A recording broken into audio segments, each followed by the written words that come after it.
dominant cultures, and that every shared classroom, however, must be led by credible Muslim women and not by women from our. ما قال الله سبحانه وتعالى ولقد كرمنا المسلمين؟ لا، ولقد كرمنا بني آدم. Khan was born on British soil. His election was unprecedented of the first Muslim believer to become mayor of London. In 2017, Muslim on Europe.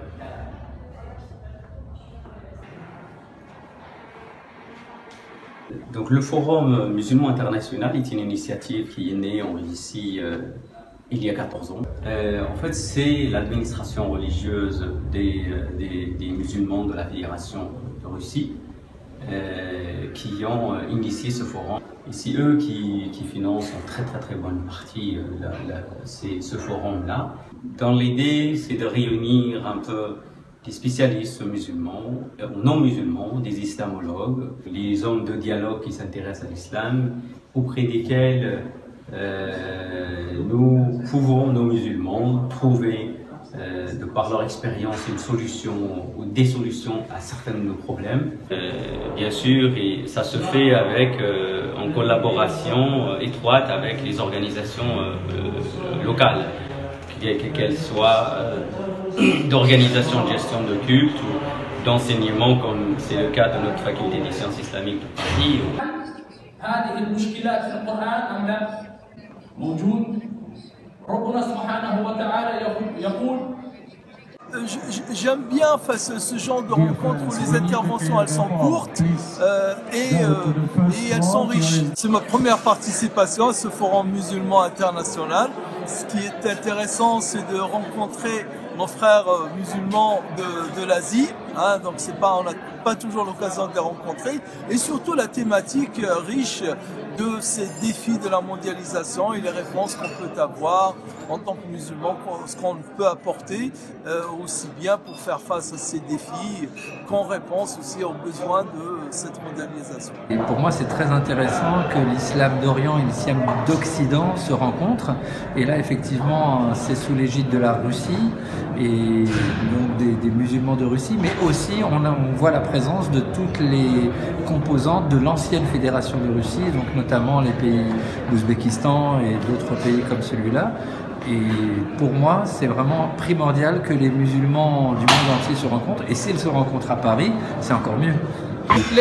Les attentes sont nombreuses et sont grandes. Maintenant, chaque forum, il apporte son lot de réponses à un lot de questions. Maintenant, mon sentiment à travers cette conférence, c'est qu'elle apporte de l'espoir, elle apporte davantage d'eau au moulin. Bismillahirrahmanirrahim. As coming from India and also within India, a very important spiritual place of Ajmer Sharif, which is 11th century.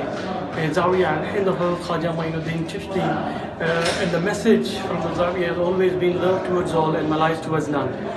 And even 800 years after, in the 21st century, Indian Muslims have been living that message every day.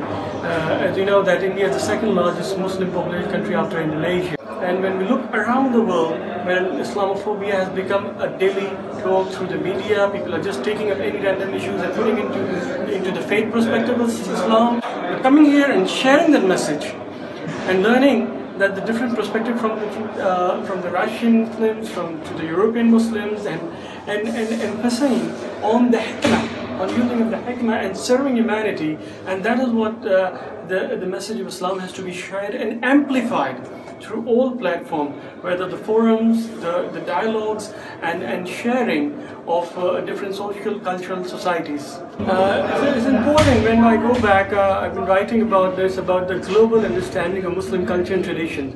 As we have seen over the centuries, wherever the Muslim went from the east or the west, from the Mashriq to the Maghrib, they adopted the local culture and tradition, and yet they were following the faith in a perfect manner. So when you look at people coming from all different parts of the world here in Paris and sharing, I think this is something that the Muslims in India has to know and learn about of global presence by retaining your own culture and tradition, yet professing Islam in the best of manners, inshallah. That message was brought by Khaja Muinuddin Chishti in Hindustan. He said that be like sun in generosity, be like river in bountifulness, and be like earth in hospitality. And that is when we can serve the message of Prophet Muhammad ﷺ in the best of manners, by learning from the nature and making no distinction and division between the creation. To be close to the Creator, be in service to the creation. Khidmat khalq, love towards all, malice towards none. Le sujet d'aujourd'hui est d'une importance capitale parce qu'il touche à la question de la mondialisation et de ses problèmes liés à l'islam. Mais les médias font un travail extraordinaire pour galvauder cette question de radicalisation liée à l'islam et qui traverse les problématiques de la mondialisation. Vous n'êtes pas sans ignorer que le monde musulman qui s'est construit sur la réflexion et sur la pensée, cette réflexion et cette pensée, elle nous vient de beaucoup d'acteurs intellectuels, de beaucoup de savants qui sont issus, qui sont natifs de cette région-là du monde. Personne ici, musulman ou non musulman, chercheur ou non chercheur, n'ignore le grand nom de Bukhari. Personne ici n'ignore le grand nom de Sibawayh. Personne ici n'ignore le grand nom du philosophe Ibn Sina Avicenne. Personne ici n'ignore le nom du grand exégèse Ar-Razi. Tous ces gens-là, ils sont de l'Asie centrale, ils sont du Grand Khorasan et par extension, ils sont très proches de la Grande Russie. Donc, soyez les bienvenus et soyez fiers de ces hommes qui ont construit l'histoire de la pensée musulmane. Cette histoire de la pensée musulmane qui a nourri la pensée occidentale pendant des siècles et des siècles. Maintenant, je vais revenir à notre sujet. L'humanisme coranique et la radicalisation. Bien sûr, comme il l'a dit juste avant moi, M. Iqbal, le nom de Iqbal, comme vous le savez très bien, rappelle le nom du grand Mohammed Iqbal, ce penseur très important, réformateur du siècle dernier, donc un réformateur pakistanais, musulman actuel, qui a beaucoup fait pour la pensée islamique. Comme il l'a rappelé, l'humanisme cache en réalité l'athéisme. Parce que l'humanisme est un mouvement idéologique qui s'est développé en Europe à partir du XVIIIe siècle et qui avait pour but de rompre avec la pensée ecclésiastique de l'Église, ce qu'ils appelaient eux les traditionnels, les traditionalistes. Donc ces traditionalistes, il fallait absolument rompre avec leur pensée en développant une nouvelle pensée construite sur l'humanisme. Le sujet d'aujourd'hui n'est pas sur cet humanisme-là. Le sujet d'aujourd'hui, il est sur l'humanisme coranique. Cet humanisme coranique qui traverse tout le texte coranique. Parce que, comme vous le savez parfaitement, l'islam, il est construit sur le Coran. Le Coran constitue le cœur du système islamique. Il constitue son logiciel. Il est sa matière à penser. Et le Coran, lorsque vous le regardez de près, il ne prône que les valeurs humaines et humanistes. Et il les défend. Il invite l'homme avec un grand H, à parfaire cet humanisme-là à travers la perfection du bon comportement au quotidien. La radicalité ou la radicalisation a à peine 30 ans de vie. Ces 30 ans de vie ne sont rien devant les 1500 ans de l'existence du Coran. Ce qui signifie que cette radicalisation, en réalité, elle n'a rien à voir avec l'islam, elle n'a rien à voir avec le Coran. Ceux qui prônent la radicalité, ceux qui défendent la radicalisation, ils n'ont rien compris à l'islam, ils n'ont rien compris au texte coranique. Le texte coranique, il est formé de 6236 versets. Dans ces 6236 versets, nous avons à peine 200 versets qui traitent de la charia. Seulement 200. Le reste il est là uniquement pour pousser la réflexion, pour pousser à la réflexion, cette réflexion avec le but d'aiguiser la conviction. Et tout le reste, c'est pour parfaire le bon comportement. C'est de faire de l'homme et la femme, un outil de travail, un outil d'entraide, un outil de justice, un outil d'humanisme. C'est ça, l'humanisme dans le Coran. La religion musulmane, elle a un but ultime, c'est parfaire le bon comportement. La religion musulmane est une religion de l'humanisme. Je l'ai dit, les collègues avant moi ils l'ont dit, certains viendront derrière pour le répéter. Lorsqu'on entend ce type de discours et de messages, et qu'on fait le rapprochement avec ce qui se galvaude dans les médias à l'international, à l'échelle mondiale, on a l'impression qu'un de nous deux ment. Nous ne sommes pas ces menteurs-là. Nous le disons haut et fort. L'islam est une religion d'humanisme. L'islam est une religion d'amour. L'islam est une religion de construction. L'islam est une religion de restauration. L'islam est une religion de proximité, d'inclusivité. Un autre discours, chacun a le droit de dire ce qu'il veut. L'autre discours, il galvaude d'autres vérités. Nous avons bien sûr parfaitement le droit soit de contredire ce discours-là, soit de nous taire. Nous avons choisi de contredire ce discours et de dire haut et fort que l'islam est la religion de la miséricorde. Le verset coranique bien connu dans lequel Nabi sallallahu alayhi wa sallam, la figure du prophète sallallahu alayhi wa sallam, elle est identifiée comme ce messager qui a été envoyé en tant que miséricorde au monde entier. C'est très important, le monde entier là-dedans. On n'est pas dans le prosélytisme, on est dans la proximité et le rapport avec l'autre. Le monde entier ici, c'est le musulman et le non-musulman. Le monde entier ici, c'est celui qui partage avec vous, qui ne partage pas forcément avec vous la même conviction. Et ce monde entier, il a tout autant de droits de miséricorde et de considération que vous. L'islam, c'est également la religion du dialogue. Et notre rencontre ici aujourd'hui en est la grande preuve.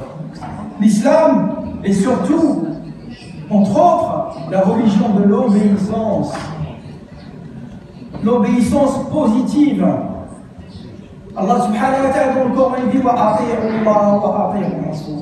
Obéissez à Allah, obéissez au messager, obéissez à l'autorité. Parce que dans l'absence d'obéissance à l'autorité, c'est la fitna qui prend place. Et la radicalité se nourrit de la fitna. La radicalité aime la fitna. Et tous ces éléments que nous avons développés là tout de suite, ils n'ont aucun rapport avec la radicalité. Autrement dit, la radicalité, elle est aux antipodes de ces valeurs humanistes, elle est aux antipodes des valeurs coraniques. Et je vous remercie. Barakallahu fiik. Donc, ce que vous voyez là, c'est la mosquée du prophète sallallahu alayhi wa sallam, la première mosquée qui a été construite par le prophète sallallahu alayhi wa sallam dès son arrivée à Médine. Retenez juste cette image modeste dans votre mémoire et j'y reviendrai à la fin de mon exposé. Cette autre image que je vous demande aussi de retenir, c'est un paysage surréaliste, c'est un paysage pour ainsi dire magique, mais néanmoins réel. Ce n'est pas un tableau qui a été fait à la main, ni même une image qui a été retouchée avec Photoshop ou un autre logiciel de traitement d'image. c'est une image réelle. Elle se présente telle que vous la voyez ici et elle se trouve à Danxia en Chine. Et ce n'est pas le seul endroit où il y a ce genre de paysage qui est extraordinaire et qui demande beaucoup à réfléchir. J'y reviendrai bien entendu tout à l'heure. C'est aussi dans le cœur de mon sujet. Quand on parle de la mondialisation, très rapidement, en 2 mots, la mondialisation, elle se caractérise par ces 4 points. C'est la mobilité et l'interaction des personnes, des capitaux, des biens de consommation, ainsi que de l'information. À savoir que tout le monde rentre en contact avec tout le monde. Ce qui fait qu'aujourd'hui, il y a une dérégionalisation des ethnies, des cultures, des religions, des valeurs, et ce qui fait que nous sommes devant des défis.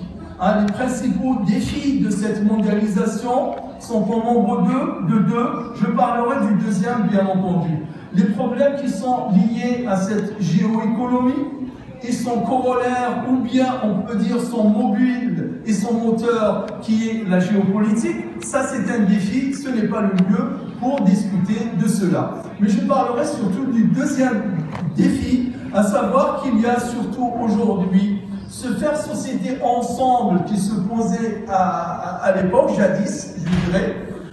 Aujourd'hui, il se pose l'autre question, faire un monde ensemble. Comment faire un monde ensemble? Bien sûr, j'ai cité tout à l'heure la Déclaration universelle des droits de l'homme, c'est une des réponses, mais elle n'est pas entière et totale. Il y a aussi la loi de séparation, aussi bien comprise, bien pensée et bien appliquée, surtout quand elle n'est pas falsifiée. Et ici en France, on sait bien combien ces 20 dernières années, elle était falsifiée. C'est même pas moi qui le dis, c'est Jean Bobéro, c'est le père, si je puis dire ainsi, de la laïcité en France, qui a écrit un livre qui s'appelle La laïcité falsifiée. Et il sait combien, donc on est passé dans les années 2012 d'une laïcité identitaire, et on passe aujourd'hui, malheureusement, de passer à une laïcité autoritaire. Et je sais de quoi je parle, et nous sommes plein dedans ici en France. Donc, je disais l'universalité du pressage mohammadien. Ce matin, il a été question de Nour al-Muhammadi, la lumière mohammadienne. Moi, je parlerai du message mohammadien, al-Risala al-Muhammadiyya, qui tient en la charte de Médine. Et je vous invite, mes frères et sœurs, musulmans et non musulmans, aux musulmans de faire connaître cette charte extraordinaire. Je dis bien extraordinaire. Et ce n'est pas un musulman qui est en train de faire du prosélytisme ou de l'apologie de sa religion, mais je vous y invite et on va réfléchir ensemble à 2 articles seulement de cette loi. Et vous allez voir comment cette loi et cette charte répond à des défis contemporains. De même que la mise en pratique de cette charte du vivant même du prophète à Médine, et ensuite durant l'histoire à Jérusalem, al-Quds. J'ai été à Quds au mois d'avril de cette année et j'ai vu la mosquée Omar et j'ai vu l'église de Saint-Sépulcre et j'ai vu la distance qui sépare les 2 lieux et je me suis remémoré le pacte omarien qu'il a donné aux gens de Quds. Et qui peut le faire autre que cette religion et les enseignements et les fondements et les principes de cette religion. Jérusalem, c'en est un exemple historique de la mise en pratique de ces valeurs, de ce message mohammadien. Andalus, c'en est un autre. Istanbul, la Turquie, Sarajevo, et je peux citer aussi d'autres pays, d'autres régions, que ce soit en Syrie ou en autre, qui sont autant d'exemples sur la mise en application de cette constitution, de ces valeurs et de ce message mohammadien qui est une réponse au défi de comment faire un monde ensemble. L'image que vous avez là, c'est un préau d'une église très connue à Perpignan, qui est typiquement prise de la mosquée de Cordoue. Le triptyque du modèle prophétique du prophète Mohammed sallallahu alayhi wa sallam est basé sur la dignité humaine. وَلَقَدْ كَرَّمْنَا بَنِي آدَمَ. Nous avons donné à l'être humain une dignité Bani Adam, il n'a pas dit un tel ou un tel par rapport à l'ethnie, par rapport à la religion, par rapport à la région géographique. L'être humain, le Bani Adam, comme l'a dit le prophète lors de son dernier discours d'adieu, quand il a dit Kullukum min Adam wa Adam min Turab, vous venez tous d'Adam et Adam vient de terre. Et il n'y a point de préférence ou de précédence pour l'arabe sur le non-arabe, le non-arabe sur l'arabe, le blanc sur le noir sur le blanc. Vous êtes tous d'Adam et Adam vient de terre. Le deuxième point, c'est la diversité, mes chers frères et sœurs. La diversité, c'est un mot qui était très facile à prononcer, mais son importance, c'est ce qui est les idées qui sont sous-jacentes, ou bien les idées qui sont véhiculées par la diversité. Croire, considérer, être convaincu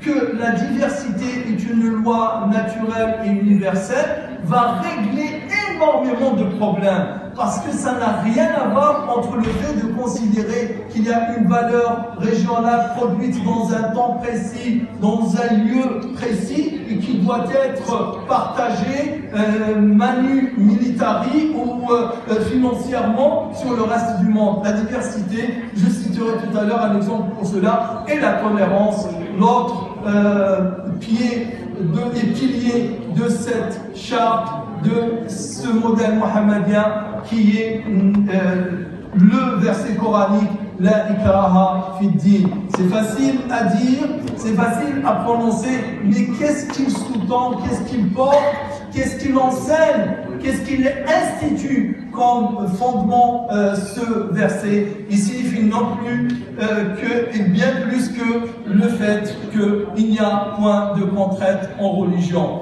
Je vous ai cité le verset 27 et le verset 28 de la Sourate Fatir. Sourate Fatir, verset 27 et verset 28, dans lequel il est dit, Allah il dit, n'as-tu pas vu comment Allah, alam tara anna Allah anzala minas sama'i ma'a, que du ciel une eau dont nous faisons sortir ensuite des fruits de variétés diverses, de même pour les montagnes et pour les humains et les bestiaux. Le fait qu'il y ait cette diversité, donc je vous ai parlé tout à l'heure des montagnes et de la diversité de ces montagnes en Chine, mais il y a la même chose en Argentine. Cette diversité qui est dans la nature, le Coran la considère comme étant aussi quelque chose de fondamental dans la religion. Et donc, la ikraha fi din wa laqad karramna bani Adam sont les deux piliers de ce message mohammedien. Un message, il ne tient qu'à nous de le faire revivre, il ne tient qu'à nous de l'incarner, de le réaliser, de le pratiquer et ensuite de l'expliquer. Puisse Allah faire qu'on soit les auteurs, les acteurs de cette transmission de ce message. Amin. Alhamdulillah Rabbil Alamin. Et merci à vous tous pour votre attention. Barakallahu.